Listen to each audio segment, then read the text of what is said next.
Hi guys and welcome back to the channel Deepak Yadav Education. Welcome to the Daily Hindu News and editorial analysis of 16th of August 2024. तो guys आज है तारीख 16 अगस्त 2024 और है Friday. देखेंगे आज के द हिंदू कंप्लीट न्यूज़पेपर को एनालाइज करेंगे। बट लेक्चर में आगे बढ़ने से पहले अगर आपको इस लेक्चर का पीडीएफ चाहिए तो क्या करना है, सबसे पहले डाउनलोड करना है टेलीग्राम, देन उसके बाद जाके सर्च बॉक्स में टाइप करना Deepak Yadav education UPSC. As you can see guys आपको ये वाला चैनल मिल जाएगा, इस पर क्लिक करना और जाकर इस चैनल को ज्वाइन कर लेना। यहाँ से आप डेली बेसिस पे इस लेक्चर के पीडीएफ को डाउनलोड कर पाओगे। नाउ हमेशा की तरह हम लोग अपने लेक्चर को एक मैप के क्वेश्चन के साथ स्टार्ट करेंगे। तो आज आप सभी को मैप में जाकर देखना है चंदका वाइल्ड लाइफ सेंचुरी को कहाँ पर है एग्जैक्टली लोकेटेड, इसको अच्छे से मैप में देखना। देन उसके बाद आकर नीचे कॉमेंट सेक्शन में टाइप करना, जिससे कि आप लोग इसको लंबे समय तक याद रख पाओगे। साथ ही साथ एक क्वेश्चन सॉल्व करेंगे जो कि यूपीएससी पैटर्न के ऊपर बेस्ड है। डेली बेसिस पे हम यहाँ पर एक प्रैक्टिस क्वेश्चन को भी सॉल्व करते हैं। यहाँ पे बात हो रही है एक मिलिट्री अभ्यास के बारे में जिसका नाम है उदार शक्ति। इसके रेफरेंस में दो स्टेटमेंट्स आपके पास में, बताना है कौन सा स्टेटमेंट सही है।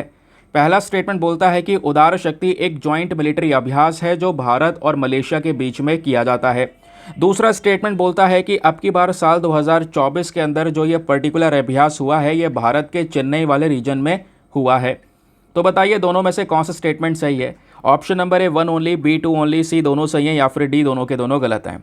तो इसका सही आंसर सभी को नीचे कमेंट सेक्शन में देना है। एटलीस्ट सभी को उसमें पार्टिसिपेट करना है, जैसे मैं आप लोगों से डेली बेसिस पे बोलता हूँ। बाय द वे इसका जो करेक्ट आंसर है वो मैंने आपको टेलीग्राम पर प्रोवाइड करवा दिया है, वहाँ से भी आप इसको चेकआउट कर सकते हैं। और अगर वहाँ पर आंसर नहीं मिलता है तो भी कोई परेशान होने की ज़रूरत नहीं है, क्योंकि वीडियो के लास्ट में इसके करेक्ट आंसर का डिस्कशन हम लोग करेंगे।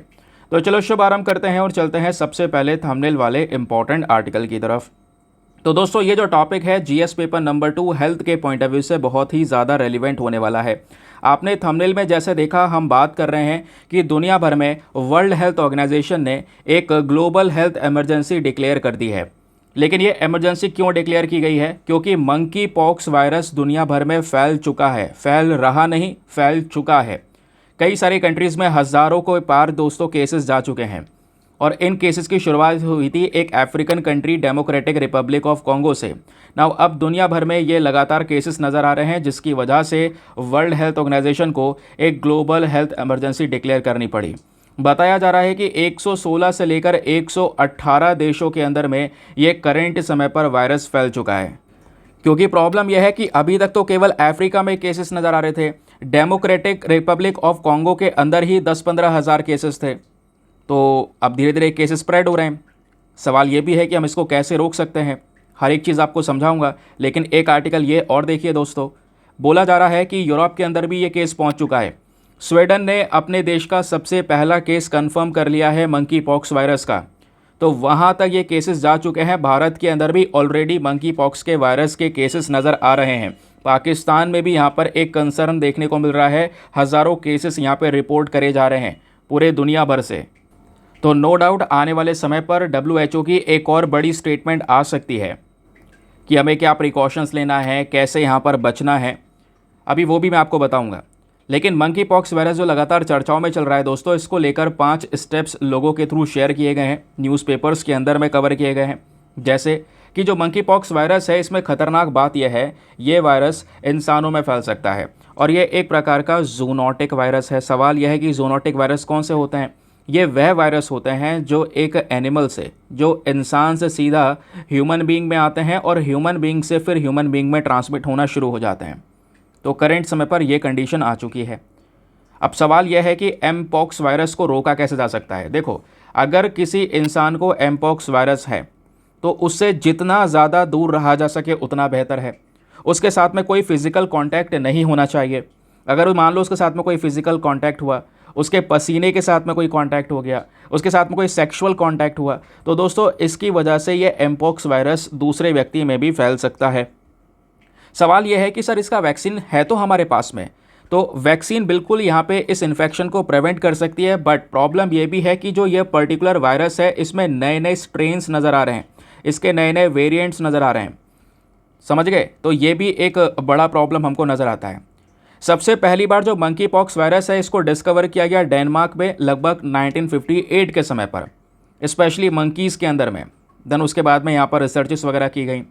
फिर अभी ऐसा नहीं है कि केवल बंदरों में ही ये वायरस पाया जाता है, दूसरे एनिमल्स के अंदर भी पाया जा सकता है। इसको लेकर रिपोर्ट्स अभी कंफर्मेशन प्रोवाइड नहीं करवाती हैं। दूसरी चीज़ दोस्तों ये भी ध्यान रखना है कि पहला ह्यूमन केस जो था एमपॉक्स वायरस का, वो 9 महीने के बच्चे को हुआ था, वो भी डेमोक्रेटिक रिपब्लिक ऑफ कॉन्गो में, और ये वो समय था 1970 का। तो 1970 में पहला ह्यूमन वाला केस निकल कर आया। कहाँ है डेमोक्रेटिक रिपब्लिक ऑफ कॉन्गो? ये आप अपने सामने देख पाओगे, एक अफ्रीकन कंट्री है जो कि कई सारे देशों के साथ में बाउंड्रीज़ को शेयर करती है। जैसे इधर बगल में है कॉन्गो, नीचे है अंगोला, देन है जाम्बिया, देन इधर तांजानिया है, बुरुंडी है, रवांडा है, युगांडा है, देन साउथ सूडान है, सेंट्रल अफ्रीकन रिपब्लिक है। तो यहीं इसी डेमोक्रेटिक रिपब्लिक ऑफ कॉन्गो की हम बात कर रहे हैं। फिर कुछ और स्टेप्स भी यहाँ पे लगातार शेयर किए जा रहे हैं, जैसे कि भाई हमने लगातार इस प्रकार के वायरस को ख़त्म करने के लिए कई सारी वैक्सीन प्रोवाइड करवाई। जो स्मॉल पॉक्स होता है इसको भी इरेडिकेट करने के लिए कई सारी वैक्सीन आई। वही वाली वैक्सीन यहाँ पर आप मंकी पॉक्स वायरस में भी यूज़ कराते हुए देखने को मिलेगा, जो पहले हमारे कुछ साल थे उस समय पर। अभी क्या हो रहा है, एक ग्लोबल आउटब्रेक नज़र आया है। 2022-23 में भी कई सारे केसेस यहाँ पे नज़र आ रहे हैं। सवाल यह है कि इस वायरस का नेचुरल रेजर्वोयर नहीं पता चल रहा, यानी ये वायरस स्पेशली फैल किससे रहा है, इसके पीछे का मेन रीज़न क्या है। तो कहोगे नाम है मंकी पॉक्स वायरस, तो बंदरों से ही फैल रहा होगा। नहीं दोस्तों, यहाँ पे बोला जा रहा है कुछ और स्मॉल मैमल्स हो सकते हैं, स्क्वायरल, गिलहरी हो सकती है, मंकीज़ हो सकते हैं, इनके ऊपर ज़्यादा शक है। बट अभी इसको लेकर कोई प्रॉपर कन्फर्मेशन नहीं है, नाम दे दिया गया है मंकी पॉक्स वायरस। ना कुछ बेसिक चीज़ें और हैं दोस्तों जो कि आपको मंकी पॉक्स वायरस के बारे में पता होना चाहिए। जैसे मैंने आपको बताया, ये एक प्रकार का जूनोटिक डिजीज़ है जो कि मंकी पॉक्स वायरस की वजह से होती है। ये जो वायरस है ये उसी परिवार से बिलोंग करता है जिस परिवार से स्मॉल पॉक्स क्रिएट करने वाला वायरस बिलोंग करता है। पहला केस मंकी पॉक्स वायरस का इंसानों में डेमोक्रेटिक रिपब्लिक ऑफ कॉन्गो के अंदर में पाया गया। ठीक है, अब दोस्तों यहाँ पे प्रॉब्लम यह है कि इस मंकी पॉक्स वायरस में 2 प्रकार के इसके क्लेड हैं, क्लेड 1 एंड क्लेड 2, या इसकी 2 सब स्पीशी कह सकते हैं, सब टाइप्स कह सकते हैं। दो इसके अंदर अलग अलग सब टाइप्स भी हैं। जो क्लेड 1 है ये ओरिजिनेट हुआ है हमारे सेंट्रल अफ्रीका में, और जो क्लेड 2 है ये ओरिजिनेट हुआ है हमारे वेस्ट अफ्रीका के अंदर में। ज़्यादातर ये केसेस अफ्रीका में ही हैं, बट करंट समय पर हम दुनिया भर के कंट्रीज़ के अंदर में इस प्रकार से ये केसेस फैलते हुए देख सकते हैं। सवाल यह है कि अगर किसी को मंकी पॉक्स वायरस हो जाए तो उसमें सिम्टम्स क्या नज़र आते हैं, लक्षण क्या नज़र आते हैं। सबसे पहला लक्षण दोस्तों यहाँ पे यह है, स्किन के ऊपर रैशेस बनने लगेंगे। ये जो फोटो आप देख पा रहे हो है ना, यहाँ पे दिख रहा होगा आपको कि बॉडी के ऊपर कितने सारे पिंपल हो चुके हैं, ये ब्लिस्टर से हो चुके हैं, और ये बहुत ज़्यादा हो जाते हैं, पूरे बॉडी में फैलने लगते हैं। फिर उसके बाद में इन्हीं पिंपल्स के साथ साथ फीवर, हेडेक, फिर उसके बाद मांसपेशियों में दर्द, कमर में दर्द, एनर्जी बहुत ही ज़्यादा लो रहती है, गले के अंदर सूजन हो जाती है। तो इस प्रकार से कई सारे लक्षण दिखाई पड़ते हैं जो भी व्यक्ति मंकी पॉक्स वायरस से गुजर रहा होता है। इसका मोर्टेलिटी रेट 0 से लेकर 11% तक है। अगर हम फिर भी देखें तो ना ज़्यादा कम है, ना ज़्यादा भी है। अगर 100 लोगों को यहाँ पे मंकी पॉक्स वायरस हो गया है तो स्पेशली 3-4 लोगों को यहाँ पर ये ख़त्म कर सकता है ना, 2 से 3 लोगों को, ऐसा हम कह सकते हैं। लेकिन प्रॉब्लम यह है कि मान लो अगर ये भारी मात्रा में फैलने लगा तो कई सारे लोगों की जान जाएगी ना, जैसा अभी करंट समय पर सिनेरियो दिख रहा है, जिसकी वजह से WHO ने ग्लोबल हेल्थ इमरजेंसी डिक्लेयर कर दी है। ठीक है, अब बात है ट्रांसमिशन की। मैं आपको बता चुका हूँ ये ट्रांसमिट हो सकता है आराम से एक व्यक्ति से दूसरे व्यक्ति के अंदर में, ह्यूमन टू ह्यूमन ट्रांसमिशन इसका पॉसिबल है। अगर कोई नॉर्मल इंसान दूसरा जो इन्फेक्टेड इंसान है उसके कांटेक्ट में, उसके बॉडी फ्लूइड के कांटेक्ट में, वही मैंने बोला पसीने वगैरह के कांटेक्ट में आता है, फेस टू फेस कांटेक्ट में आता है, सेक्सुअल कांटेक्ट में आता है, या दूसरे और किसी प्रकार के कांटेक्ट में आता है, तो डेफिनेटली ये प्रॉब्लम आगे भी फैल सकती है। सवाल यह है, प्रॉब्लम इतनी गंभीर है कि ग्लोबल हेल्थ इमरजेंसी को डिक्लेयर किया जा रहा है, तो क्या इसके लिए कोई स्पेसिफिक ट्रीटमेंट नहीं है क्या? देखिए, ट्रीटमेंट हैं थोड़े बहुत, लेकिन स्पेसिफिकली जो केवल मंकी पॉक्स वायरस को ही टैकल कर रहा हो ऐसा ट्रीटमेंट हमारे पास में नहीं है। तो अभी मंकी पॉक्स वायरस से केसेस से निपटने के लिए हमें क्या करना पड़ता है, एक early and supportive care provide करवाना पड़ता है। ठीक है, कि भाई इंसान को शुरुआती तौर पर डायग्नोस करना, पता लगाने के बाद में शुरुआती तौर पर उसको अच्छे से ट्रीटमेंट प्रोवाइड करवाना, और वो ट्रीटमेंट देकर जो लक्षण उसमें दिख रहे हैं उनको ख़त्म करना। यही यहाँ पर एक सबसे बेस्ट तरीका है इसको काउंटर करने के लिए। फिलहाल आप भी यहाँ पर चीज़ों को देख सकते हैं। जब इस तरीके से कंसर्न्स दुनिया भर में फैल रहे हैं तो आपको भी जो ट्रैवलिंग वगैरह कर रहे हैं उसमें कई सारी चीज़ों का ध्यान रखना होगा, अवॉइड करना होगा क्राउड वगैरह एरिया में जाने से, है ना। क्योंकि अभी के समय पर कुछ नई अपडेट्स और भी आने वाली हैं। जो भी अपडेट्स आएंगी वो आपके साथ में इसी पर्टिकुलर वीडियो में मैं साथ में शेयर करता चलूँगा ना। आगे आते हैं दोस्तों। आगे बढ़ने से पहले एक इंपॉर्टेंट इन्फॉर्मेशन, अगर आप लोग हमारे पेड ग्रुप्स को ज्वाइन करना चाहते हैं तो आपके पास में बढ़िया मौका है इसको ज्वाइन करने का। यहाँ पर आपको डेली बेसिस पे करंट नोट्स के पीडीएफ वगैरह प्रोवाइड करवाए जाते हैं। फॉर एग्जांपल जैसे अभी आपने मंकी पॉक्स वाला आर्टिकल देखा, ऐसे न्यूज़पेपर के और भी ढेरों आर्टिकल्स हैं जिनको हम कवर करेंगे और उन सबको प्रॉपर नोट्स के साथ में कवर करेंगे। यानी प्रॉपर डिटेल्स आपको एक बैकग्राउंड फॉर्म में मिल जाती है और ये सारा डेटा आपको प्रिंटेबल फॉर्म में एक नोट्स में प्रोवाइड करवाया जाता है। और ये जो पीडीएफ है दोस्तों हिंदी इंग्लिश दोनों भाषाओं में मिल जाता है आपको इस पर्टिकुलर ग्रुप में। इस पेड ग्रुप को ज्वाइन करने का सबसे बड़ा फायदा है कि आपका सभी करंट अफेयर्स का कंटेंट सिक्योर हो जाता है। क्योंकि यूपीएससी की हम तैयारी कर रहे हैं, मतलब 1 से 2 साल या 2 साल मिनिमम हम मान के चलें करंट अफेयर्स पूछे जा रहे हैं आजकल। तो इतना डेटा आपके पास में स्टोर होना चाहिए और जिसमें आपको आसानी रहे चीज़ों को समझना। ऐसा भी ना हो कि भाई आपने इस तरीके से उसको स्टोर करके रखा है कि समझ ही नहीं पा रहे हैं, तो कोई फ़ायदा भी नहीं है। तो ये सब कुछ यहाँ पे दोस्तों इस ग्रुप में डेट वाइज पड़ा है। किसी भी तारीख का पीडीएफ उठाओ, डाउनलोड करो, पढ़ो, डिलीट करो, अनलिमिटेड ऑप्शंस आपके पास में अवेलेबल हैं। ग्रुप को ज्वाइन करने का जो फी पेमेंट है वो भी बहुत मिनिमम है, just 499 for the lifetime access. जब तक आपका सिलेक्शन ना हो जाए तब तक आप 499 में इस ग्रुप को ज्वाइन करके रख सकते हैं। अब ग्रुप ज्वाइन करने के लिए क्या करना है, व्हाट्सएप पर जाना। यहाँ पर आपको एक नंबर दिया गया है 8534873368। इस नंबर पर मैसेज कर देना कि हाँ I want to join this group. वहाँ पे आपको रिप्लाई मिलेगा, पेमेंट का प्रोसेस दिया जाएगा और उससे ज़्यादा इंपॉर्टेंट आपको डेमो वीडियो का लिंक भी मिलेगा। आप पूरे डेमो वीडियो को अच्छे से चेक कर सकते हैं, देख सकते हैं मुझे कहाँ कहाँ पर क्या क्या फ़ायदे होंगे। अपने आप को कंप्लीटली सेटिस्फाई करने के बाद में जाकर ये इन्वेस्टमेंट करना। बाकी यार मेक श्योर क्या करो, वीडियो पे जो लाइक का बटन है उसको तो प्रेस कर दिया करो ना। 5000 लाइक्स का टारगेट है जिसको आप सभी लोग सपोर्ट कर सकते हैं। चलिए आगे आते हैं ना दोस्तों। आज के न्यूज़पेपर में सबसे पहला ही आर्टिकल आपको ये देखने को मिल जाएगा जो कि हमारे एग्जाम के लिए सुपर इंपॉर्टेंट होने वाला है, specially GS paper number 2 government policies and intervention के पॉइंट ऑफ व्यू से। क्या क्या चीज़ें पढ़नी है, देखिए यहाँ पे बात हो रही है कि देखो कल हमने अपना इंडिपेंडेंस डे सेलिब्रेट किया। उस अवसर पर हर साल हमारे प्रधानमंत्री स्पीच देते हैं। अब की बार भी स्पीच दी थी, कई सारी चीज़ों को हाईलाइट किया है, वो आगे मैं एक्सप्लेन करूँगा ही। तो इसी दौरान दोस्तों यहाँ पे बात की गई है पीएम कुसुम स्कीम के बारे में। क्या? पीएम कुसुम स्कीम। पीएम कुसुम का फुल फॉर्म क्या है? इसका फुल फॉर्म है प्रधानमंत्री किसान ऊर्जा सुरक्षा एवं उत्थान महाअभियान। तो स्पेशली एग्रीकल्चर सेक्टर के लिए स्कीम को लेकर आया गया है। इस स्कीम का मेन पर्पज़ क्या है कि जो सोलर पावर है, सोलर पावर का इंस्टॉलेशन उसको ज़्यादा से ज़्यादा बढ़ाना। जो हमारे फार्मर्स हैं वो सोलर पैनल्स का ज़्यादा से ज़्यादा यूज़ करें जिससे उनको ढेर सारे फ़ायदे हो सकें। तो इसको बूस्ट करने के ऊपर अभी करंट समय पर फोकस चल रहा है। अभी क्या हो रहा है दोस्तों, यहाँ पर इस प्रोग्राम में थोड़ा सा डिले देखने को मिला जिसको हम पूरा करने की बात कर रहे हैं। और ये भी मेंशन किया गया है कि अभी तक पीएम कुसुम ने बढ़िया काम किया है। लगभग 100 गीगावाट तक के जो सोलर पावर प्लांट्स हैं, स्पेशली उन किसानों को जिनकी खुद की ज़मीन है जिस पर वो खेती कर रहे हैं, वहाँ पे ये प्रोवाइड करवाया गया है, सेटअप किया गया है। लगभग 14 लाख सोलर पंप्स और साथ ही साथ में 35 लाख जो ग्रिड कनेक्टेड एग्रीकल्चर पंप्स हैं उसको प्रोवाइड करवाने की यहाँ पर बात की गई है। तो पीएम कुसुम स्कीम का ये एक मेन पर्पज़ है।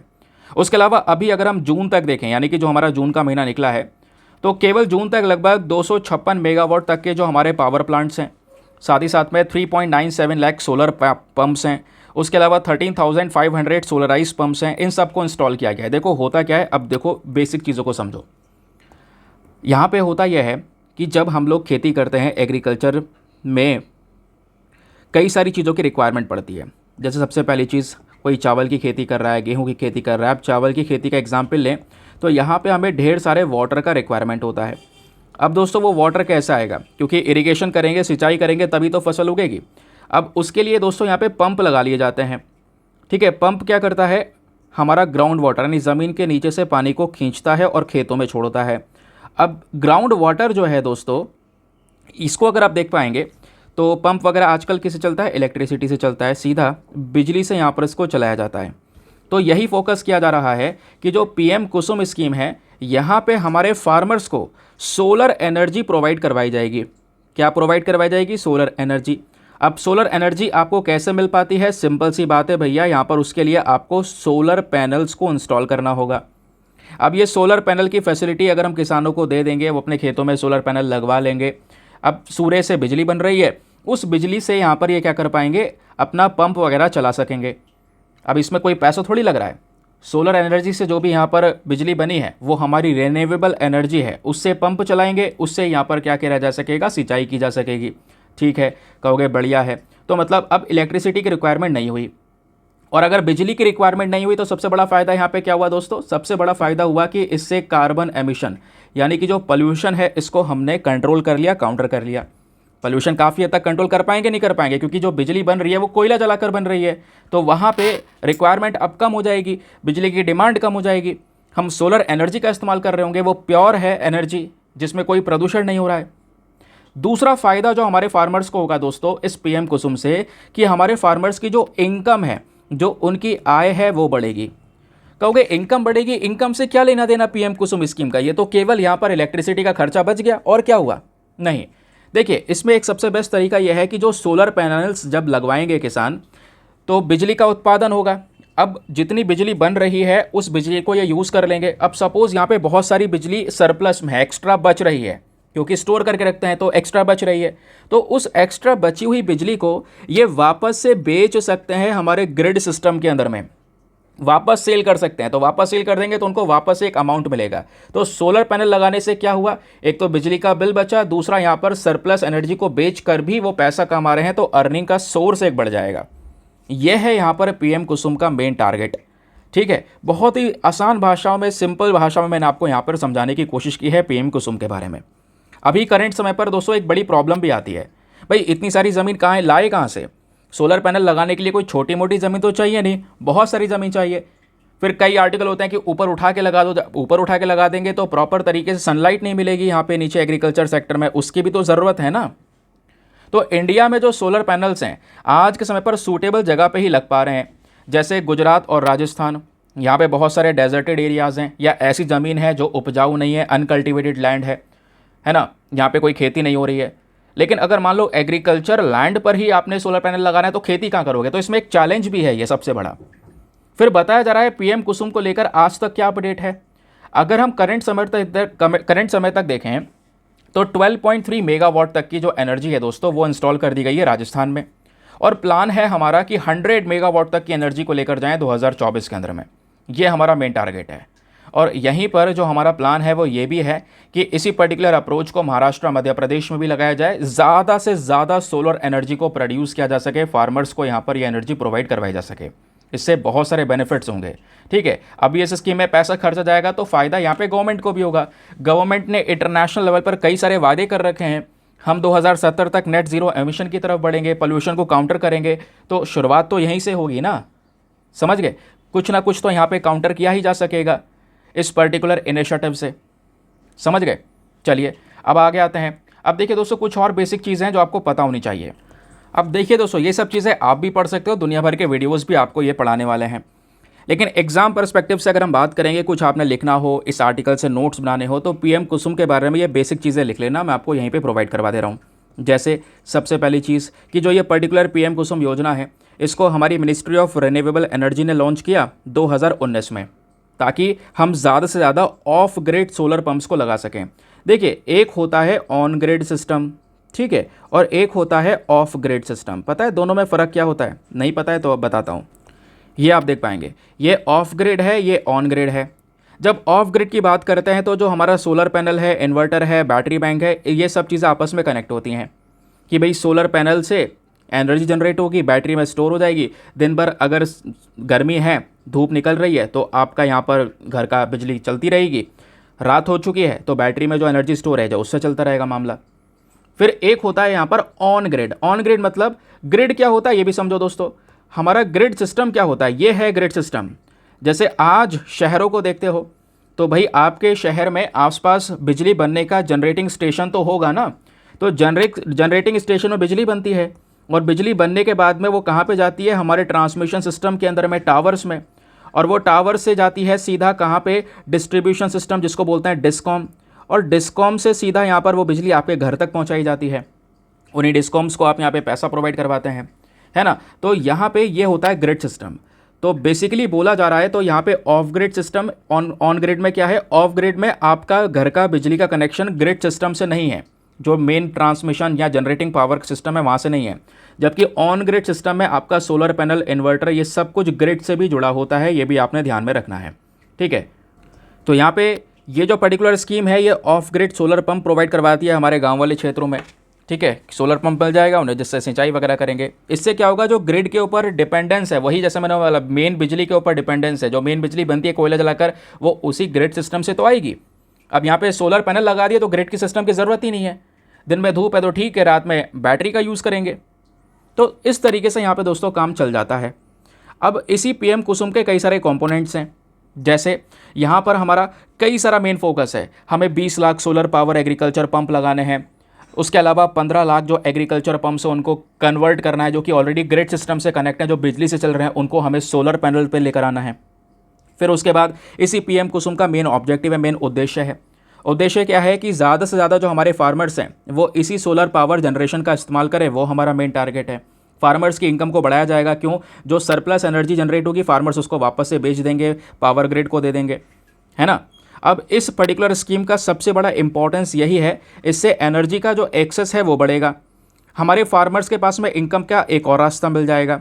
दूसरा, क्लाइमेट चेंज से लड़ पाएंगे, वही सिंपल सी बात, बिजली नहीं यूज़ करेंगे, रिन्यूएबल एनर्जी यूज़ करेंगे, तो कोई पंप चलाने के लिए डीजल भी नहीं लग रहा, या दूसरी और प्रकार से कोई पोल्यूशन नहीं हो रहा। तो इससे जो हमारे टारगेट है एमिशंस को कंट्रोल कर पाना, वो कर पाएंगे। एक रिपोर्ट ये तक बताती है कि अगर हम पीएम कुसुम को पूरी तरह से लागू करने में सफल होते हैं, तो इससे दोस्तों हर साल 32 मिलियन टन, 32 मिलियन टन के आसपास कार्बन एमिशन काउंटर किया जा सकता है, कंट्रोल किया जा सकता है। और सबसे बड़ी बात, इस पर्टिकुलर स्कीम से बहुत सारा जो एम्प्लॉयमेंट है ये भी मिलने वाला है, रोज़गार मिलने वाला है। इस स्कीम के अंदर में मेन पर्पज़ है बहुत सारी जॉब अपॉर्चुनिटीज़ क्रिएट करना, क्योंकि इंस्टॉलेशन भी करना होगा, सोलर पैनल को लगाना होगा, उसका मेंटेनेंस करना होगा, तो पूरा प्रोसेस चलेगा, उसके लिए बहुत सारी लोगों की रिक्वायरमेंट होगी, है ना। तो इससे बहुत सारा रोज़गार जनरेट होगा। लेकिन दूसरी तरफ इसी पीएम कुसुम स्कीम में कुछ संबंधित चैलेंजेस भी हैं, चुनौतियाँ भी हैं। जैसे भाई, सोलर पावर प्रोजेक्ट लगाना इतना आसान नहीं है, बहुत पैसा लगता है इसमें, तो इसकी कॉस्ट बहुत ज़्यादा हाई हो सकती है, हो सकता है फार्मर्स इसको अफोर्ड ही ना कर पाएँ, तो ये भी एक बड़ी प्रॉब्लम है। फिर एक दिक्कत आएगी डिप्लेटिंग वाटर टेबल, क्योंकि अभी के समय पर दोस्तों क्या होता है कि पावर, बिजली को लेकर सब्सिडी मिलती है, तो सब्सिडी जब मिलती है तो बिजली सस्ती पड़ जाती है किसानों को, तो भाई वो ये सोचेंगे सोलर पैनल से ज़्यादा सस्ता हमें बिजली पड़ रही है, तो इससे जो यहाँ पे फार्मर्स लगातार वो वाटर को पंप करते रहेंगे, जिसकी वजह से जो वाटर टेबल है वो भी लगातार डाउन जाता रहेगा। तो अगर हम सोलर इंस्टॉलेशन कर देते हैं तो दोस्तों यहाँ पर इससे कई सारे इंप्रूवमेंट्स नज़र आएंगे, जो आपको मैंने सभी कुछ डिटेल से बता दिया। ठीक है, मज़ा आया ये आर्टिकल पढ़कर? मेक श्योर करें चैनल को सब्सक्राइब भी कर लें, 6 लाख सब्सक्राइबर का टारगेट है जिसको आप पूरा कर सकते हैं। चलिए, न्यूज़ आर्टिकल दूसरा हमारा क्या बोलता है समझते हैं। नाउ यहाँ पे दोस्तों पेज नंबर 14 के ऊपर 2 इंपॉर्टेंट आर्टिकल हैं, दोनों के दोनों रेलिवेंट है। यहाँ पे बात हो रही है वायलेंस अगेंस्ट वेमेन के बारे में। जैसे मैंने बोला, कल पीएम मोदी का स्पीच था, तो उन्होंने यहाँ पर जो कोलकाता के अंदर में एक घिनौना केस निकल कर आया, तो उस पर्टिकुलर केस के बारे में जिक्र किया, और इन्होंने यहाँ पर यह भी बोला कि जो भी व्यक्ति महिलाओं पे इस तरीके से अटैक कर रहा है, उसके अंदर में एक डर बैठाना ज़रूरी है, और सख्त से सख्त एक्शन लेना भी ज़रूरी है। ये हम लोगों की भी यहाँ पर डिमांड है, लगातार प्रोटेस्ट भी चल रहा है। कल दोस्तों 17 अगस्त को यहाँ पे जो डॉक्टर्स हैं वो भी यहाँ पे प्रोटेस्ट करने वाले हैं। मॉर्निंग से कुछ रिपोर्ट्स ये भी बताती हैं, ताकि जिस लड़की के साथ में ये सब कुछ हुआ है उसको न्याय मिल सके।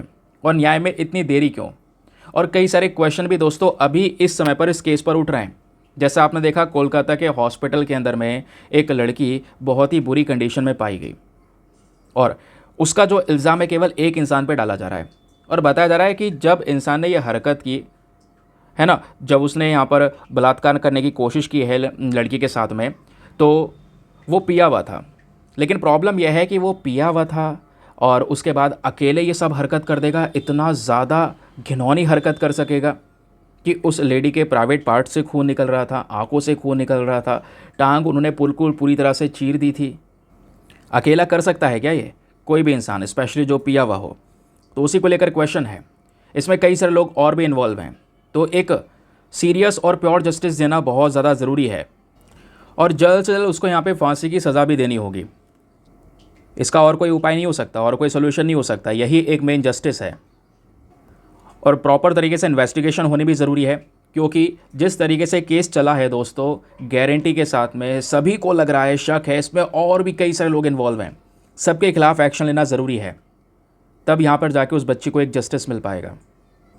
तो पीएम मोदी उस केस के बारे में मेंशन भी करते हैं और बोलते हैं जो ये पर्टिकुलर यहाँ पे कोई भी क्राइम होता है, कोई भी अपराध होता है महिलाओं के खिलाफ में, तो उसको डिटेल से इन्वेस्टिगेट करना ज़रूरी है और जो भी मुजरिम है उसको सख्त से सख्त सज़ा देनी भी बहुत ही ज़्यादा ज़रूरी है, तभी जाके उनको न्याय मिलेगा। जो क्राइम अगेंस्ट वेमेन है, इसके केसेस पिछले कुछ समय पर कई सारे निकल कर आए। आज महिलाएं अलग अलग फील्ड्स के अंदर में नाम रोशन कर रही हैं। अभी ओलंपिक्स के अंदर में आपने देखा है ना, उसके साथ साथ कई सारी और हमारी डिफेंस फील्ड्स हैं, एयरफोर्स, आर्मी, नेवी, सभी जगह पर जो महिलाएं हैं वो आगे बढ़ना शुरू हुई हैं। और इसी दौरान इस प्रकार से यहाँ पर अगर ये केसेस नज़र आएंगे तो लोग कैसे यहाँ पर कोई काम कर पाएंगे, या उस वेमेन या उस गर्ल के पेरेंट्स ही यहाँ पर उसको क्या करने देंगे, डर के मारे, दहशत के मारे। तो जस्टिस देना, तुरंत एक्शन लेना बहुत ही ज़्यादा बड़ी रिक्वायरमेंट है आज के समय पर इस केस को देखते हुए। अभी फ़िलहाल के लिए दोस्तों इस आर्टिकल में और कुछ तो भी नहीं है ऐसा, जो अभी चर्चाएं चल रही है वो मैंने आपको बताया है, लेकिन इसी रिपोर्ट को थोड़ा और डिटेल से विस्तार से एनालाइज करें कि भारत के अंदर में महिलाओं के खिलाफ में जो वायलेंस है वो किस लेवल पर चल रहा है, उसको लेकर स्टेटस क्या है, WHO की रिपोर्ट क्या बोलती है, तो ज़रा उसको विस्तार से सुनिएगा। मैं आपके सामने डेटा प्रस्तुत कर रहा हूँ, तो बहुत सारी डिटेल्स मैं आपके साथ में शेयर करूँगा, प्लीज़ इसको नोट डाउन करते हुए चलना। वैसे आपको ये सारा डेटा ग्रुप में भी मिल जाएगा, PDF में मिल जाएगा, तो इतनी ज़रूरत पड़ेगी नहीं। तो कॉन्टेक्स्ट क्या है? कॉन्टेक्स्ट यही है कि नेशनल क्राइम रिकॉर्ड ब्यूरो की रिपोर्ट आई, जिसने यहाँ पर हमको दिखाया कि जो महिलाओं के अगेंस्ट में वायलेंस है, जो हिंसा है, वो लगातार बढ़ रही है अलग अलग प्रकार से। मान लो यहाँ पर जो डॉरी होता है, दहेज की वजह से यहाँ पर बहू को इतना ज़्यादा परेशान करना, है ना, उसके अलावा इतना ज़्यादा प्रताड़ित करना, डेथ हो जाना यहाँ पर फिर उस लेडी की, सेक्सुअल हरासमेंट हो गया, टॉर्चर हो गया, रेप हो गया, डोमेस्टिक वायलेंस हो गया, इस प्रकार के केसेस लगातार इंक्रीज़ हो रहे हैं। जब हम लोग बात करते हैं वायलेंस अगेंस्ट वेमेन, तो जब बात होती है वायलेंस की दोस्तों, तो इसमें यहाँ पर एक जेंडर बेस्ड वायलेंस भी है। इस वायलेंस में बेसिकली फिजिकल वायलेंस है, मारा पीटी हो रही है, सेक्सुअल वायलेंस है, मेंटल हार्म किया जा रहा है। तो वेमेन कई सारी चीज़ों से सफ़र कर रही है बुरी तरह से, कोई छूट नहीं है, कहीं यहाँ पर बाहर नहीं जाने दिया जा रहा है, या किसी चीज़ को लेकर ज़्यादा फ्रीडम नहीं है। ऐसे भी कई सारे केसेस यहाँ पे नज़र आ रहे हैं।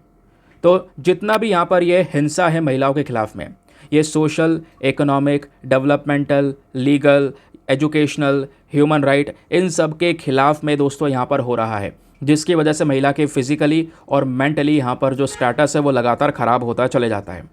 एक वेमेन आज के समय पर कई सारे केसेस ऐसे भी हैं जहाँ पर पूरी ज़िंदगी वो इस प्रकार से वायलेंस से गुजर रही होती है, इवन जन्म होने से पहले भी, उसके अलावा पैदा होना, फिर एडोलेसेंट एज में आना, एडल्टहुड में आना, फिर इवन यहाँ पर बूढ़ा हो जाना, उसके बावजूद भी इस प्रकार से हिंसा फेस करना, ये आज के समय का एक हार्श ट्रुथ है। फिर बात आती है फैक्ट्स एंड फाइंडिंग्स के बारे में कि हमारे पास में कुछ रिपोर्ट्स फैक्चुअल डेटा के साथ में क्या क्या बोलती हैं, आइए ये आपको बताता हूँ। जो हमारी वर्ल्ड हेल्थ ऑर्गेनाइजेशन है दोस्तों, इनकी फाइंडिंग्स में ये पता चला है हर 3 में से जो एक केस है महिलाओं से संबंधित दुनिया में, वो फिजिकल या सेक्सुअल वायलेंस का केस निकल कर आ रहा है। तो महिला कहीं ना कहीं अपने ज़िंदगी भर में नॉन पार्टनर से या पार्टनर से वायलेंस फेस कर रही है। सेक्सुअल वायलेंस तो ज़रूर से यहाँ पर केस एक निकल कर आया ही है, हर 3 में से एक महिला। फिर वेमेन के अगेंस्ट जब वायलेंस की बात होती है, तो यहाँ पर जो पार्टनर है वो वायलेंस कर रहा है, वो हिंसा कर रहा है। ऐसे भी केसेस होते हैं जहाँ पर महिलाओं के जो ह्यूमन राइट्स हैं, जो अधिकार हैं, उनका वायलेशन हो रहा है। दुनिया भर में लगभग 38% के आसपास जो मर्डर्स हैं वेमेन के, वो यहाँ पर उनके मेल पार्टनर के थ्रू ही कर दिए जाते हैं, ऐसा यहाँ पर WHO का कहना है। तो ये जो वायलेंस है, जो ये हिंसा हो रही है, ये नेगेटिव तरीके से भी एक महिला की फिजिकल, मेंटल और सेक्सुअल रिप्रोडक्टिव हेल्थ को भी यहाँ पे बर्बाद कर सकती है। तो वायलेंस क्या होता है, किस लेवल पर क्या क्या चीज़ें हो रही हैं, ये आपको समझ में आया। अब प्रॉब्लम यह है कि आखिरकार इस प्रकार की हिंसा के पीछे का मेन कारण क्या है, कॉजेज़ क्या हैं। कारण नंबर 1, जेंडर डिस्पैरिटी। ठीक है, अब जेंडर को लेकर एक बड़ा भेदभाव होना। ठीक है, कई बार यहाँ पर ह्यूमंस में अगर हम देखेंगे तो मैन को ऊपर रखा जाता है, वेमेन केवल इसी काम के लिए है। तो कई स्टीरियोटाइप थॉट्स आज भी चलते हैं, कई सारी जगह पर यहाँ पे रूढ़िवादी सोच, पुराने ज़माने वाली सोच चलती है, जहाँ पर भेदभाव होने लगता है महिला और पुरुष के बीच में, जिसके बाद यहाँ पर जो महिला है वो वायलेंस का शिकार बन जाती है। दूसरा कारण है साइकाइट्रिक मॉर्बिडिटी। जनरली अगर आप देख पाएंगे दोस्तों, तो यहाँ पे फिजिकल और साइकोलॉजिकल इम्पैक्ट पड़ने के बहुत सारे केसेस आते हैं जहाँ पर एक वेमेन के मेंटल स्टेटस को पूरी तरह से डैमेज कर दिया जाता है। और ज़्यादातर कई बार ऐसे केसेस भी होते हैं जहाँ पर उस महिला का जो हस्बैंड है वो अल्कोहल के प्रति अडिक्ट है, शराब ज़्यादा पीता है ना, उसने इतना ज़्यादा अत्याचार किया है, वायलेंस किया है, जिस वजह से यहाँ पर जो वेमेन है वो काफ़ी सारे अपने पुअर मेंटल हेल्थ से गुजर रही है। तो ये भी एक बड़ी प्रॉब्लम आती है। फिर उसके बाद में एक और फैक्टर हो सकता है, वो है पेट्रियार्की। जैसे मैं आपको स्टार्टिंग बता चुका हूँ कि करंट समय पर कई सारे ऐसे स्टीरियोटाइप रूढ़िवादी सोच चल रही है जहाँ पर मेंशन किया जाता है कि जो हस्बैंड है, हस्बैंड का एक हायर इकोनॉमिक स्टेटस रहेगा, वेमेन हस्बैंड से नीचे रहेगी, है ना। तो इस प्रकार की जो चीज़ें हैं वो भी आज के समय पर कई सारी जगह पर नज़र आती हैं। तो इसको भी हम बेसिकली एक जेंडर डिस्क्रिमिनेशन कह सकते हैं। तो इसकी वजह से भी जो रिस्क है वायलेंस का वो काफ़ी ज़्यादा बढ़ जाता है। फिर यहाँ पर एक और कारण है फैमिली फैक्टर। पुराने ज़माने में देखने को मिलता था, ऐसे केसेस बहुत आते थे पहले के समय पर, अभी फिर भी कम है, मतलब हैं फिर भी केसेस दोस्तों, कम नहीं बोल सकते। अब बात यहाँ पर यह है कि पहले भी यहाँ पर उस बच्चे ने देखा है कि अपनी लाइफ में क्या चल रहा है, कैसे पिताजी और माताजी के बीच में लड़ाइयाँ हो रही हैं या क्या क्या वायलेंस हो रहा है, उसी चीज़ को वो सीख रहा है, उसी चीज़ को फिर वो आगे भविष्य में अपने फैमिली के साथ में भी करता है कि हाँ मेरे पिताजी ने किया था, मैं भी कर रहा हूँ। तो ये भी दोस्तों कई सारी चीज़ें होती हैं जो वायलेंस को बढ़ावा दे रही होती हैं या उसके पीछे का मेन कारण बनती हैं। अब बात यह भी है कि इन वायलेंस में कुछ एक ऐसे वायलेंस है जहाँ पे लिमिट सारी क्रॉस हो जाती है। एसिड अटैक, सीधा यहाँ पर एक सबसे ज़्यादा सस्ता एसिड खरीद के लाना और जाकर एक महिला के मुंह पे उसको डाल देना या उसके ऊपर डाल देना, तो ये दोस्तों यहाँ पर सबसे घिनौनी हरकत। फिर उसके अलावा कि भाई कई सारे केसेस में, कई सारे कंट्रीज़ में, स्पेशली आज भी Bangladesh, Egypt, Jordan, Lebanon, Pakistan, Turkey, India, यहाँ पे वेमेन को मार दिया जाता है। अगर यहाँ पे मान लो घर की कोई वेमेन है ना, वो किसी और के साथ में मतलब किसी और के साथ में प्यार करने लगी है, ऐसा बोल सकते हैं, जिसको फैमिली ने डिसअप्रूव कर दिया है, फैमिली एक्सेप्ट नहीं कर रही है, तो उस बेसिस में यहाँ पर महिला को ही सज़ा दी जा रही है फैमिली से। तो ऐसे भी कई सारे केसेस नज़र आते हैं जहाँ पर परिवार वाले फिर अपनी चिंता करते हैं, अपनी इज्जत का ध्यान रखते हैं, उस बेसिस पे यहाँ पर उस वेमेन को काफ़ी कुछ फेस करना पड़ता है। फिर उसके बाद आती है अर्ली मैरिज, इसको नहीं भूल सकते, ये भी एक बड़ी प्रॉब्लम है। भाई एक बच्ची है शुरुआती तौर पे, उसकी उम्र बहुत कम है, ऑब्वियस सी बात है मैच्योरिटी इतनी आई नहीं है, आपने उसकी शुरुआत तौर पे शादी कर दी है, आगे जाके उसको क्या क्या फेस करना पड़ता है, अलग अलग प्रकार के वायलेंस फेस करने पड़ते हैं। साथ ही साथ में ऐसे मिलियंस ऑफ लड़कियां हैं जिनकी हेल्थ वगैरह भी ख़राब हो जाती है।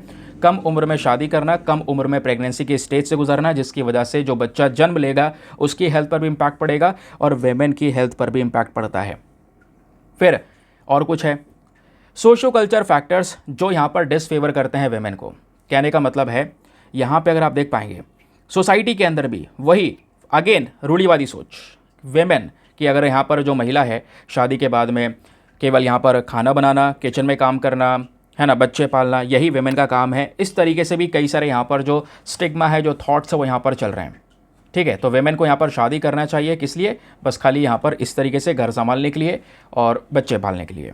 तो ऐसे यहाँ पर जो थॉट्स हैं इसकी वजह से भी कई सारी प्रॉब्लम्स या वायलेंस को जन्म मिलता है, ऐसा यहाँ पे बोला गया। फिर इसके अलावा दोस्तों इसके कॉन्सिक्वेंसेस क्या नज़र आते हैं। सवाल यह है कि चलो अपराध हो रहा है, वायलेंस हो रहा है, हिंसा हो रहा है, ये तो हमने समझा, इसका इम्पैक्ट क्या पड़ रहा है, रिजल्ट क्या आ रहा है। इससे दोस्तों वेमेन को कई सारे प्रकार के हेल्थ इश्यूज़ से गुजरना पड़ रहा है ना। उसके अलावा इकोनॉमिक इश्यूज़ से गुजरना पड़ रहा है, इकोनॉमिक स्टेटस उनका खराब हो रहा है। डायरेक्ट कॉस्ट यानी डायरेक्ट भी यहाँ पर उनको इम्पैक्ट पड़ रहा है, इनडायरेक्ट भी इम्पैक्ट पड़ रहा है। इनडायरेक्टली मेंटल हेल्थ के ऊपर इम्पैक्ट पड़ रहा है, डायरेक्टली यहाँ पर उनकी प्रोडक्टिविटी कम होती चली जा रही है। फिर डेवलपमेंट नहीं हो पा रहा है, डेवलपमेंटल इश्यूज़ आपको देखने को मिलेंगे, है ना। जो वेमेन है वो आज के समय पर उनके जो राइट्स हैं, उनके जो अधिकार संविधान देता है, आर्टिकल 14, 21, 19, 32, ये सब फंडामेंटल राइट्स हैं। तो इन फंडामेंटल राइट्स के ऊपर असर पड़ता है, बुरा असर पड़ता है, ये राइट्स छीने जा रहे होते हैं। तो ये सब यहाँ पे रिजल्ट, ये सब यहाँ पर परिणाम नज़र आता है वायलेंस का। अब यहीं पर कुछ चिंताएं भी हैं दोस्तों, कुछ कंसर्न्स भी हैं। सबसे पहली चिंता यह है अंडर रिपोर्टिंग, बहुत ही ज़्यादा शर्मनाक होता भी ऐसा है। देखो इस वजह से भारत के अंदर में डाइवोर्स रेट बहुत कम है। हमने थोड़े दिनों पहले भी एक आर्टिकल डिस्कस किया था कि इंडिया में डाइवोर्स रेट सबसे ज़्यादा कम है। रीज़न यहाँ पर यह है कि चाहे कितना भी वायलेंस हो, चाहे कुछ भी हो, फैमिली वाले, सोसाइटी वाले कहते हैं यार रहना साथ में ही है, तो क्या दिक्कत है, साथ में ही रहना है, एट द लास्ट फैमिली को ही देखना है, तो डाइवोर्स वगैरह कोई ऐसा उपाय नहीं है, एकदम लास्ट ऑप्शन रखा जाता है। जबकि दूसरी कंट्रीज़ के अंदर में डाइवोर्स सबसे पहला ऑप्शन होता है, कहीं पर भी अगर कोई भी कॉन्फ्लिक्ट क्रिएट होता है दोनों के बीच में तो। बट इस समय पर क्या हो रहा है, जब वायलेंस भी होता है तब भी अधिकतम महिलाएं इसको रिपोर्ट ही नहीं करती। या तो अगर वो महिला जा रही है तो परिवार को बता देगी, सिंपल सी बात है, अपनी फैमिली में बताएगी, फ्रेंड्स में बताएगी, हाँ इन सब चीज़ों को देखने को मिल रहा है। बहुत कम महिलाएं हैं जो फॉर्मल इंस्टीट्यूशन में जाती हैं या पुलिस के पास में जाती हैं इस प्रकार की रिपोर्ट को करवाने के लिए। ये सही बात है। तो ये भी एक बड़ा प्रॉब्लम हमको नज़र आएगा, ये एक चिंता का विषय नज़र आएगा इन वॉयलेंस वाले केसेस में। दूसरा चिंता का विषय यह है कि कई बार जो हमारे लॉज हैं, लेजिस्लेशन है, रूल्स एंड रेगुलेशन है महिलाओं की सेफ्टी के लिए, वो हैं तो सही, लेकिन इंटरनेशनल लेवल के जो स्टैंडर्ड्स हैं उसको यहाँ पर ये साथ में लेकर नहीं चल रहे हैं। वो लॉज, कानून हर चीज़ के लिए है बट उसको लागू नहीं किया जा रहा है, ये एक रीज़न है। फिर एक सबसे बड़ी प्रॉब्लम आ सकती है या प्रॉब्लम है जो करंट समय पर, वो है डेर्थ ऑफ डेटा एंड स्टैटिस्टिक्स। कहने का मतलब है वेमेन के अगेंस्ट में जो भी क्राइम हो रहा है इसको लेकर एक कॉम्प्रहेंसिव डेटा होने की हमारे पास में बहुत ज़्यादा आवश्यकता है, ताकि सेंट्रल लेवल पर, स्टेट लेवल पर, डिस्ट्रिक्ट लेवल पर, इवन ब्लॉक लेवल पर क्या क्या चल रहा है उसको लेकर प्रॉपर रिपोर्ट्स हमको मिल सकें। फिर उसके बाद यहाँ पर मेंशन किया है एक्यूज्ड आर नोन पर्सन। ज़्यादातर केसेस में जहाँ पे भी वायलेंस हो रहा है क्या नज़र आता है कि जिस महिला के साथ में अपराध हुआ है, जो अपराधी था वो उस महिला का जानने वाला था। ठीक है, डियर वंस, नियर वंस, कोई भी यहाँ पर हो सकता है। फिर एट द लास्ट मैंने आपको बताया बड़ी चिंता ये भी है इम्प्रॉपर इम्प्लीमेंटेशन, प्रॉपर तरीके से नियम वगैरह को लागू ना करना। तो इसको लेकर एट द लास्ट हमारे कुछ सोल्यूशन हो सकते हैं, वे फॉरवर्ड हो सकते हैं कि हमें क्या क्या करना चाहिए। तो पहली चीज़, हमें जेंडर बेस्ड लेजिस्लेशंस को यहाँ पर इम्प्लीमेंट करना होगा। ज़रूरी है कि जितने भी हम पॉलिसीज़ को इम्प्लीमेंट करें वहाँ पर जेंडर इक्वालिटी की बात करें, यहाँ पे जो डिस्क्रिमिनेशन, जो भेदभाव हो रहा है वेमेन और मैन के बीच में, उसको काउंटर किया जा सके, उसको रोका जा सके। फिर दूसरा कॉन्सेप्ट है फाइनेंशियल इंडिपेंडेंस का। जो वेमेन है इनको भी यहाँ पर एक पेड एम्प्लॉयमेंट प्रोवाइड करवाया जाए, वेमेन भी इंडिपेंडेंट हो सके, अपने पैरों पे खड़े हो सके, काम कर सकें। इस प्रकार की कोई कठिनाई अगर उन पे आती है तो उसको वो फेस कर सकें खुद से। इंडिपेंडेंट होगी, कमा रही होगी तो खुद से यहाँ पर वो मजबूत हो पाएगी। तो ये भी दोस्तों यहाँ पर कुछ सिनेरियो हैं इस पर्टिकुलर आर्टिकल के जिसको आप ध्यान में रख सकते हैं। आई होप आपको बहुत अच्छे से आर्टिकल समझ में आ चुका है, लेकिन आर्टिकल केवल पढ़ना एग्जाम के लिए इनफ नहीं है, उसके पीछे बहुत सारी डेटा, बहुत सारी जानकारी लेना। अब यही टॉपिक आप कहाँ कहाँ इस्तेमाल कर सकते हैं, सभी जगह पर जहाँ पर भी वायलेंस को लेकर बात होगी। एसए में कई बार टॉपिक पूछे गए, ऐसे एसए का सीधा एक बड़ा चौड़ा लंबा चौड़ा पेपर, आप उसमें आराम से काफ़ी सारी डिटेल यहाँ से मेंशन कर सकते हैं। अपने मेंस आंसर राइटिंग में सोसाइटी का टॉपिक हो गया, और भी कई सारे टॉपिक्स हो गए आपके। उसके अलावा मेंस के साथ साथ इंटरव्यू में अगर कोई ऐसा क्वेश्चन आता है आपके सामने तो हर एक चीज़ को आप आराम से टैकल कर पाएंगे। समझ गए? चलिए आते हैं अगले आर्टिकल की तरफ। अगला आर्टिकल सेम पेज पर ही है, पेज नंबर 14 पर। प्रधानमंत्री जी ने यहाँ पर मेंशन किया है, भारत आज के समय पर डिफेंस मैन्युफैक्चरिंग में एक ग्लोबल हब की तरह बनता चले जा रहा है। पीएम मोदी मेंशन करते हैं कि अब की बार साल 2023-24 के अंदर में भारत से जो डिफेंस एक्सपोर्ट, यानी कि जो हमारे हथियार हैं, गोला बारूद है, इन सब चीज़ों को जो हमने एक्सपोर्ट किया है, ये एक्सपोर्ट रिकॉर्ड तोड़ हुआ है। 2023-24 में 21,083 करोड़ का एक्सपोर्ट किया, यानी एक समय पर इंडिया केवल और केवल दुनिया भर से इन हथियारों को इंपोर्ट किया करता था। आज हम वही हथियार एक्सपोर्ट भी कर रहे हैं। साथ ही साथ पीएम मोदी यहाँ पर ये भी मेंशन करते हैं कि एक समय ऐसा हुआ करता था केवल हम इंपोर्ट करते थे। आज हमारी डिफेंस मिनिस्ट्री ने बहुत बेहतरीन काम किया है। भारत ने कई सारी पॉजिटिव इंडिजनाइजेशन लिस्ट को रिलीज़ किया है। दोस्तों ये जो पॉजिटिव इंडिजनाइजेशन लिस्ट होती हैं, ये कौन सी लिस्ट होती हैं? इनमें वो आइटम्स लिखे जाते हैं, वो रखे जाते हैं जिनको अब हम बाहर से नहीं मंगाएंगे, अपने देश में खुद से प्रोड्यूस करेंगे, खुद से बनाएंगे। तो यहाँ पे आप देख पाएंगे इस लिस्ट में लगभग 5600 आइटम्स हमने कवर कर रखे हैं जो हम बाहर से ना परचेस करके खुद से अपने देश में डेवलप करेंगे। तो एक मैसिव जंप है और बढ़िया काम हुआ है डिफेंस सेक्टर में, जहाँ पे इंडिया एक ग्लोबल हब बनकर निकल कर आया, जो कि यहाँ पर पीएम की साइड से स्टेटमेंट आया। अब एग्जामिनेशन के पॉइंट ऑफ व्यू से सिंपल सी बात है, इस आर्टिकल में से ऐसा कुछ भी नहीं है जो डायरेक्टली आपसे पूछा जा सके। अगर कोई क्वेश्चन बनता है तो डिफेंस एक्सपोर्टिंग को लेकर कुछ पूछ लिया जाएगा। ये डेटा आप ध्यान में रख सकते हैं कि हाँ 2023-24 के अंदर रिकॉर्ड तोड़ हमने यहाँ पर एक्सपोर्ट किया है 21,083 करोड़ का, है ना, जबकि उससे पहले लगभग ये बहुत कम हुआ करता था। तो साल ब साल एक बड़ा इम्प्रूवमेंट दिख रहा है। उसके अलावा यहाँ पे आप देख पाएंगे हमारे जो डिफेंस मिनिस्टर हैं राजनाथ सिंह जी, इन्होंने भी यहाँ पर ये मेंशन किया था रिसेंटली जब ये हमने रिकॉर्ड क्रॉस किया 2023-24 के अंदर 21,083 करोड़ का हम लोगों ने एक्सपोर्ट किया। ठीक है, तो अब इन्होंने यहाँ पर ट्वीट करके बताया भी था।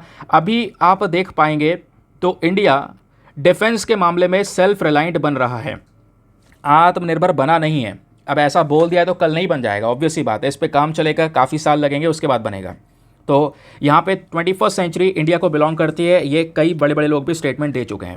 नाउ क्वेश्चन ये है, भारत की जो जर्नी है डिफेंस इंपोर्टर से टू द डिफेंस एक्सपोर्टर, वो कैसी रही? तो इंडिया ने कई सारी चीज़ें अपनाई दोस्तों, कई सारी चीज़ें खुद से बनाई। उसके बाद हमने एक्सपोर्ट करना शुरू किया और एक्सपोर्ट कर करके आज हम इस लेवल पर आ गए। आज हम दोस्तों कई सारे बड़े बड़े आइटम्स एक्सपोर्ट कर रहे हैं, जैसे लाइट कॉम्बैट एयरक्राफ्ट तेजस हो गया, light combat helicopter, aircraft carrier और दूसरे आइटम्स को भी एक्सपोर्ट कर रहे हैं दुनिया भर के देशों को। दुनिया भर के देश हमारे इन आइटम्स के अंदर में इंटरेस्ट रखते हैं, जिस वजह से हम यहाँ पर उनको ये प्रोवाइड करवा रहे हैं।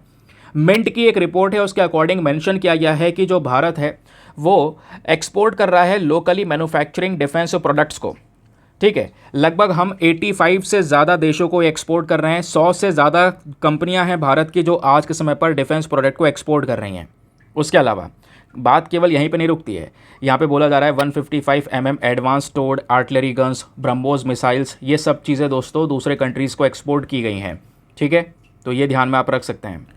नाउ फाइनली चलिए आते हैं एडिटोरियल डिस्कशन पर।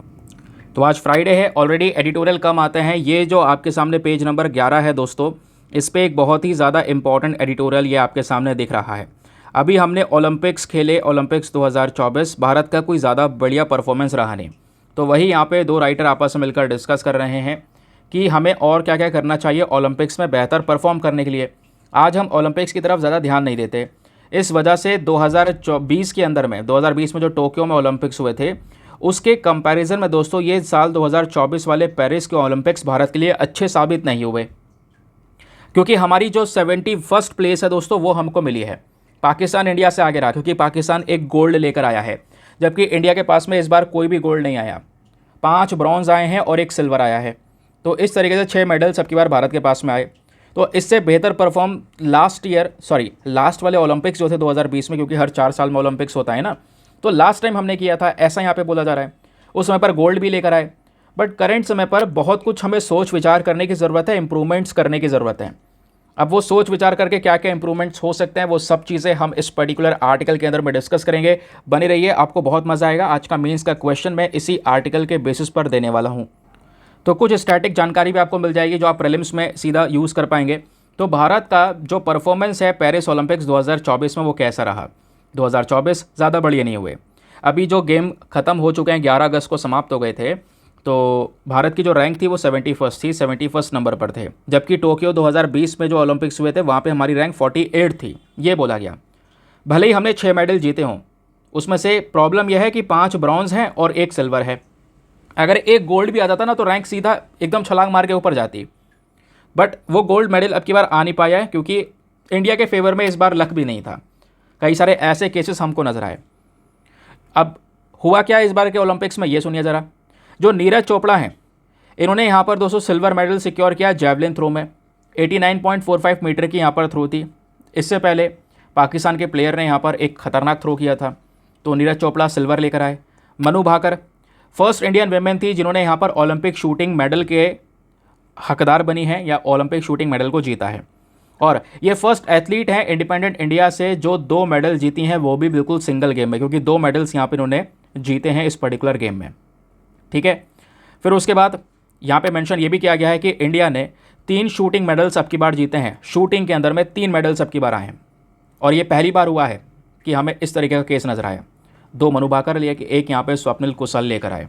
बाकी अब की बार भारत के लिए शूटिंग वाले सेक्टर में ये सबसे ज़्यादा मेडल्स हैं। तो इंडियन एथलीट्स की जब बात होती है तो हमने कितने गेम में परफॉर्म किया दोस्तों, मेंशन किया जा रहा है कि हमने लगभग 69 मेडल इवेंट्स कंप्लीट करें। कितने? 69 मेडल इवेंट्स, 69 इतने इवेंट हमने कंप्लीट करे। 16 स्पोर्ट्स के अंदर में यहाँ पर भाग लिया, जिसमें आर्चरी है, athletics, badminton, boxing, equestrian, golf, hockey, judo, rolling, selling, shooting, swimming, table tennis, इस प्रकार के गेम्स के अंदर में पार्टिसिपेट हम लोगों ने किया, जिसमें से लक्ष्य सेन नाम बहुत ही ज़्यादा चर्चा में रहा। ये पहले भारतीय बने जो सेमीफाइनल्स के अंदर पहुँचे मेन बैडमिंटन वाले गेम में, और 4थे नंबर पर ये फिनिश कर पाए। फिर उसके बाद रेसलर विनेश फोगाट इस बार मेडल लेकर आ सकती थी, गोल्ड मेडल, बट हुआ क्या, लास्ट फाइनल मैच से पहले जो इनका वजन था 100 ग्राम ज़्यादा था। कहने का मतलब है 50 किलोग्राम वाली कैटेगरी में इन्होंने यहाँ पर लड़ना था, बट 100 ग्राम वजन ज़्यादा होने की वजह से इनको डिस्क्वालीफाई कर दिया गया। एक भी मेडल इनको नहीं मिल पाया। अब इंडिया के पास में अगर आप देख पाएंगे तो वैसे ओवरऑल यानी शुरू से, जब से ओलंपिक शुरू हुए हैं, भारत पार्टिसिपेट कर रहा है, तब से भारत के पास में अभी तक केवल 41 मेडल हैं। 41 ओलंपिक मेडल्स भारत ने गेन किए हैं। ठीक है, जिसमें से यहाँ पर कुछ इंपॉर्टेंट मेडल हैं। नॉर्मन पिटकार्ट सिल्वर मेडल 1900 का जो पेरिस में हुआ था। उसके अलावा नीरज चोपड़ा का गोल्ड 2020 का टोक्यो का, इसमें ये भी ऐड कर लो।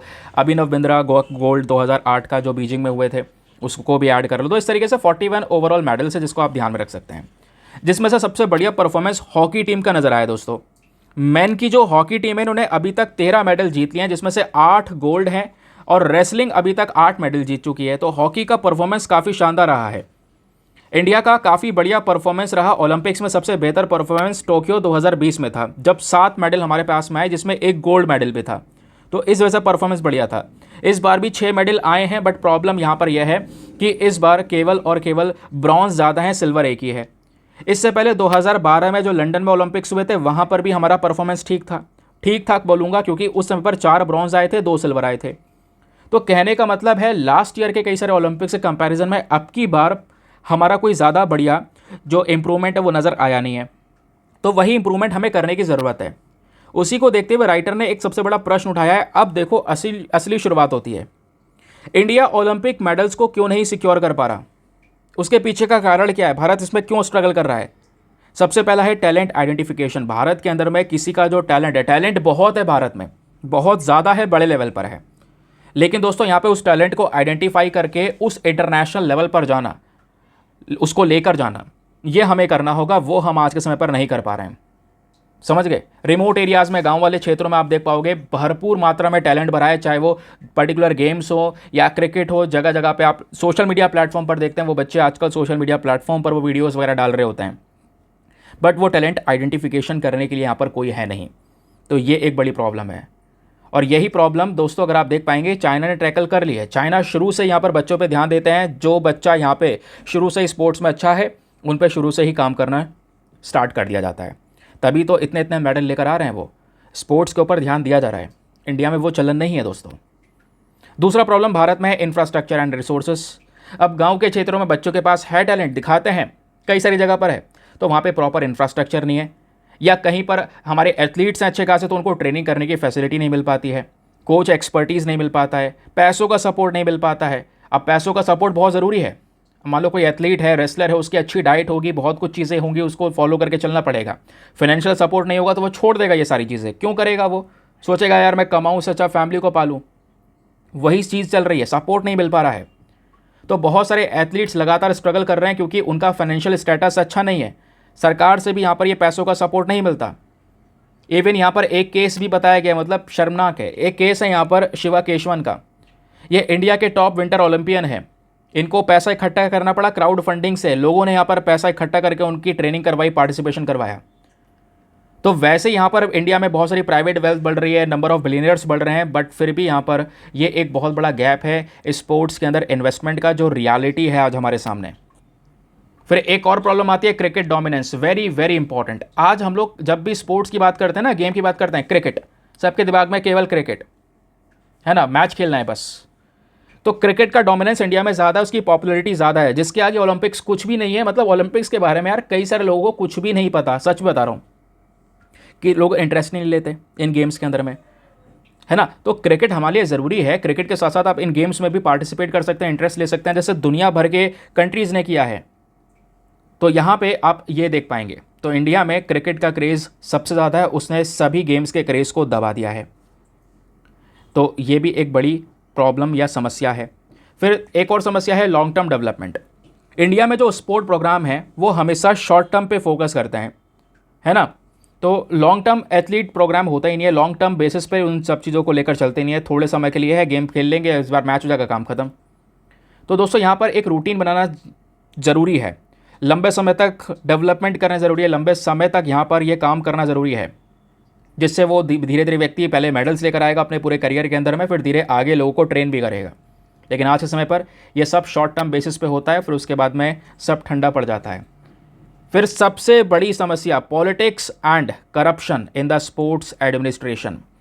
अगर सपोर्ट वगैरह मिले भी तो स्पोर्ट्स के एडमिनिस्ट्रेशन की जब भी बात करते हैं, स्पोर्ट्स को लेकर जितनी भी बॉडी हैं भाई, वहाँ पे करप्शन चल रहा है, पॉलिटिक्स चल रही है।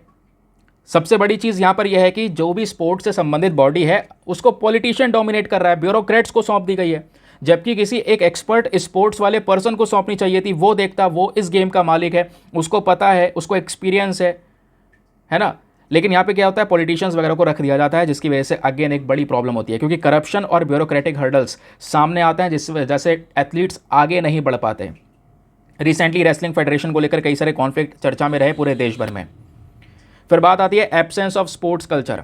इंडिया में सोसाइटी में स्पोर्ट्स की कोई वैल्यू नहीं है, सिंपल सी बात है।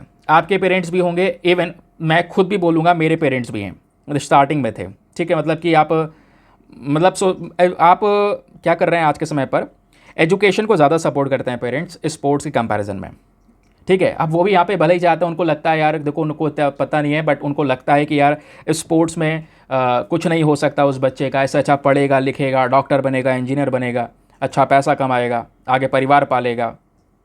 तो फैमिली जो है हमेशा करियर को प्रायोरिटाइज़ करने लगती है, और फैमिली फिर सोचती है यार स्पोर्ट्स जो है ज़्यादा बढ़िया चीज़ नहीं है, आज खेल लेगा, कल खेलेगा, 10 साल खेल लेगा, उसके बाद क्या करेगा, फिर फाइनेंशियल सिक्योरिटी को लेकर यहाँ पर चिंतित रहती है। तो ऐसा यहाँ पर स्पोर्ट्स कल्चर दोस्तों भारत में है नहीं, जबकि दूसरे कंट्रीज़ में स्पोर्ट्स कल्चर भयंकर है। इस चक्कर में डिस्करेज कर जाता है स्पोर्ट्स। कोई बच्चा टैलेंटेड है जिसको जाना भी है, तो पेरेंट्स से सपोर्ट नहीं मिल पाता, जिस चक्कर में वो आज इस लेवल पर ही रह जाता है, ठीक है। फिर पेरेंट्स से यहाँ पर मैच को देख के बोलेंगे यार कोई है नहीं, बताओ मेडल जीतने वाला। होता है ऐसे, आजकल कई सारे रील चल रही हैं, रियलिटी भी कह सकते हैं इसको। अब बात ये भी है, एट द लास्ट आपके दिमाग में भी क्वेश्चन आएगा कि हाँ ये सब तो चल रहा है आज के समय पर, तो हमें क्या करना चाहिए। अब राइटर बोलते हैं what can the India to do improve its Olympic performance. हम ओलंपिक्स की परफॉर्मेंस को इम्प्रूव करने के लिए क्या क्या कर सकते हैं दोस्तों। सबसे पहला कदम, ग्रास रूट्स डेवलपमेंट्स करने होंगे। हमें ज़रूरत है कि स्पोर्ट्स को डेवलप करना हो बिल्कुल नीचे स्तर से। जो यंग टैलेंट है, आप स्कूल में बच्चे पढ़ रहे हैं, स्कूल में ही आप स्पोर्ट्स में पार्टिसिपेशन करा सकते हैं, देख सकते हैं कौन बेहतर है, शुरू से ही आप उस पर काम करना शुरू कीजिए, उसकी स्किल्स को और रिफाइन कीजिए, ना भविष्य में आपको बहुत सारे गोल्ड ला के दे तो कहना। फिर दूसरा, यहाँ पे हमें इंफ्रास्ट्रक्चर के ऊपर में इन्वेस्टमेंट करने की ज़रूरत है। World class training facilities provide करवाइए, बेस्ट कोच दीजिए, अच्छा सपोर्ट सिस्टम दीजिए, पैसों का सपोर्ट दो, मेंटल सपोर्ट दो, न्यूट्रिशन अच्छा दो। तो क्यों नहीं बच्चे को यहाँ पर, या जो दूसरा एथलीट है उसको एक कॉन्फिडेंस आएगा, यार मुझे पूरा सपोर्ट मिल रहा है, मैं पूरा दिमाग अपना गेम पे ही लगाऊंगा। नहीं तो फिर अभी ये भी सोचना है उसके, यार मैं गेम के बाद क्या करूँगा, मुझे फाइनेंशियल इश्यूज़ हैं, ये है वो है, उसकी वजह से उसकी मेंटल हेल्थ भी ज़्यादा सपोर्ट नहीं करती। तो ये सब करने की ज़रूरत है।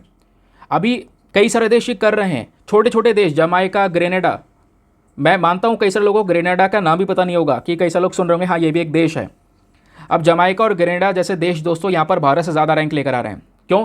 क्योंकि वो रेगुलर बेसिस पर अलग अलग स्पोर्ट्स पे इन्वेस्टमेंट कर रहे हैं, स्प्रिंटिंग में इन्वेस्टमेंट कर रहे हैं, बड़े बड़े रिकॉर्ड्स तोड़ रहे हैं। तो हमें भी सोचना होगा ना इसके ऊपर में। फिर उसके बाद बात आती है एम्पावरिंग एथलीट्स। हमारे एथलीट्स को सपोर्ट करना, उनको और ज़्यादा मजबूत बनाना, है ना। डिसीजन मेकिंग की ताकत देना। मान लो आप गेम से संबंधित या ओलंपिक से संबंधित कोई डिसीजन ले रहे हैं, तो जितने पॉलिटिशियन हैं, नेता हैं, ब्यूरोक्रेट्स बैठ के डिसीजन ले रहे हैं, कोई फ़ायदा नहीं भाई। आप स्पोर्ट्स के पर्सनस को तो लो, जो खेलने जा रहा है उसको भी तो शामिल करो, वो आपको अच्छे सजेशन देगा, आप बढ़िया काम कर पाएंगे। और एट द लास्ट राइटर बोलते हैं कि भारत को अमेरिका की तरह एक कॉलेज सिस्टम बना लेना चाहिए। जैसे यूएस के अंदर में NCAA है, जिसका मतलब है नेशनल कॉलेजिएट एथलेटिक्स एसोसिएशन। तो NCCA क्या करता है, NCAA ये शुरू से ही दोस्तों ओलंपिक चैंपियंस के ऊपर में काम करना शुरू कर देता है। और अब की बार पेरिस ओलंपिक 2024 में 60 गोल्ड मेडल लाया है अमेरिका, जिसमें से अधिकतर से ज़्यादा लोग NCAA से हैं दोस्तों। तो कई सारे एथलीट्स को शुरू से ही यहाँ पे वो ट्रेन करता है, शुरू से यहाँ पे उनकी काबिलियत देख के उसको और ज़्यादा रिफाइन किया जाता है।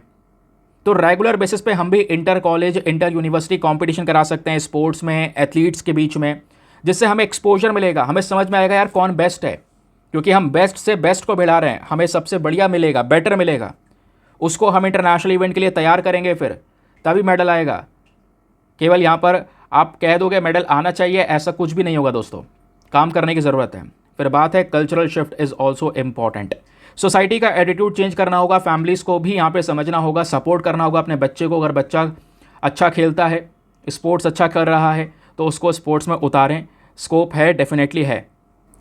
और चाइना भी यहाँ पर दोस्तों पहले इसी तरीके से भारत की तरह इस सिचुएशन से गुजर रहा था, लेकिन चाइना की सरकार ने इन्वेस्टमेंट में सपोर्ट किया, जिसकी वजह से आज ओलंपिक मेडल में वो टक्कर दे रहे हैं अमेरिका को। चाइना अमेरिका दोनों टॉप पर हैं।